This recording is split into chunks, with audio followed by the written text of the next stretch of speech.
Is Daniel Jones' career over? Certainly feels like it. Feels like the end of an era, right? Neck injuries, ACL tear, especially when mobility, scrambling, and design runs are so much a part of his game and his success and how he helps the team succeed. It certainly feels that way. But for the people that are like, I know this makes me delusional, but I looked up, and I tweeted this, I looked up the recovery timeline for a torn ACL because I was like, I've had a torn ACL, but I didn't have to get back to I had to get back to like my desk job. It's like I didn't really have to get back to anything physical within a given constraint. So I was like, what is the realistic recovery timeline for like an athlete for an ACL tear? 6 to 9 months. So if you take the over 9 months, that would put him, if he had the surgery, I can't imagine him putting off the surgery. It's like, it's got to be like with athletes, with mine, I had to be on a waiting list and wait 2 fucking months just to get a goddamn surgery date. Pro athletes, like he'd be done that day. So I would imagine he got it done like this week or at the latest next week, which means it puts him at returning from that August 6th, training camp. So, and people mentioned Wan'Dale Robinson tearing his ACL, I believe in November of last year. It was against the Lions, so it was later in the season when the Lions were starting on their push to the playoffs. They didn't make it, but like when they just went on a tear and went on a winning streak, that was like towards the beginning of that. So it had to be in the second half of the season. I think it was November. Wan'Dale I think he suited up for week 1, if not week 1, week 2. It does throw a lot into flux. And I get it. These friggin' people on my timeline have to be 17 years old that are constantly like putting Caleb Williams in a Giants, mocking up Caleb Williams in a Giants uniform, mocking up Drake May in a Giants uniform. And I'm just like, for you to put in all that for you to get emotionally vested in a fucking top draft pick, I don't want to say it's asinine, but it's like you are pushing awfully hard for that, when that's not really the cause of our downfall. It was not Daniel Jones. Daniel Jones had his worst year this year. Very unfortunate, especially after signing such a huge contract, because the dead cap on that contract is astronomical next year. So you're not cutting him. You can't. And the people are like, oh, well, there's an out after 2025 or before 2025 or something like that in the 2025 offseason. Before the 2025 season, it's still $22 million in dead cap.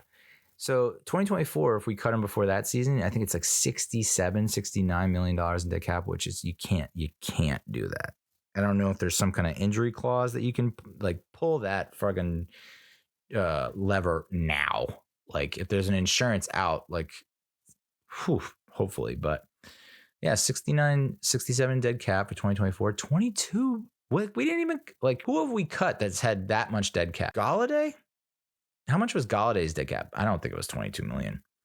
I don't think there's anyone that's 22 million in dead cap. I mean, you looked at the when they released Bradbury and Logan Ryan and Blake Martinez, there was a lot of dead cap attached to those three. I think those combined don't equal 22 million. So, or they might come close. So I don't think they're going to cut Daniel Jones unless there's some kind of injury clause in his contract, which I don't think there is. Here's the thing. I don't think I would mind them drafting a quarterback high. Would I want now here's the thing. If you do draft Caleb Williams or Drake May, you still have to address the offensive line, right? So if there is a can't miss offensive line prospect that's available that high, I would want that offensive line prospect. Fix the fucking offensive line. Evan Neal's not your starting right tackle. We know that. Comes back from a left ankle injury. He injured his fucking right ankle. And now he's going to be out for I don't know how long, after missing a lot of games last year and missing games this year. So the plan has to be move him to guard, right? You can't have him be your right tackle anymore. It worked with Eric Flowers. I don't know. Maybe it can work for you too. Call 1-800 Eric Flowers. So yeah, Evan Neal's not the solution at right tackle. I mean, Andrew Thomas comes back at left tackle.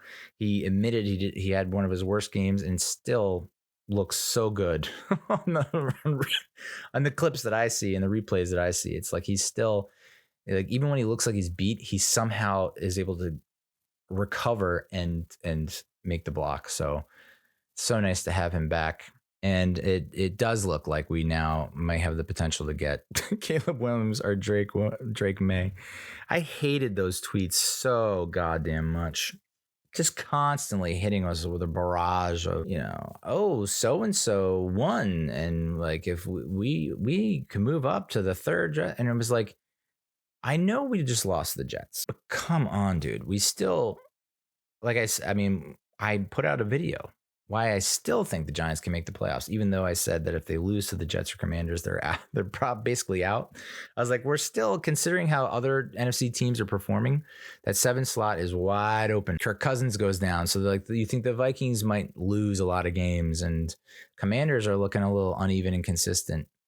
And, who knows comes out of the NFC South. There was a lot at play where it's like, as bad as we've been, there's still a opportunity there to run a table, or at least go on a run and make it interesting. And now it's like these dullards, these young, dumb, full of cum, persona non grata. These people were chirping from the mountaintops about, Caleb Williams and Drake May.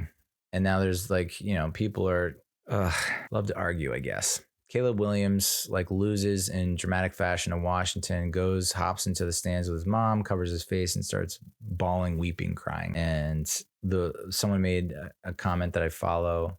There's no crying in New York. And it's like, that's an obvious reference to A League of Their Own, when there's no crying in baseball. One of the best scenes in movie history. And people took it seriously, and they're like, look at Eli crying, look at the blah, blah, blah crying, look at this crying. It's like, all right. Yeah. The point is, gun to my head, I haven't watched any of Caleb Williams this year, but I have seen some shit. I have not seen a whole lot of good, although there's some clips where there's been some good play and good performance, but I just don't know enough. So if I had to make a decision tonight, I'd say no, don't draft him. Plenty of quarterbacks were not drafted in the first round. Successful quarterbacks, starting quarterbacks. I have not seen Drake May play, I don't think, but. And then there's also people wanting to draft another fucking Duke quarterback. I will draw the line there. For sure, 100%. No more Duke quarterbacks, please. I think we're done with Duke quarterbacks.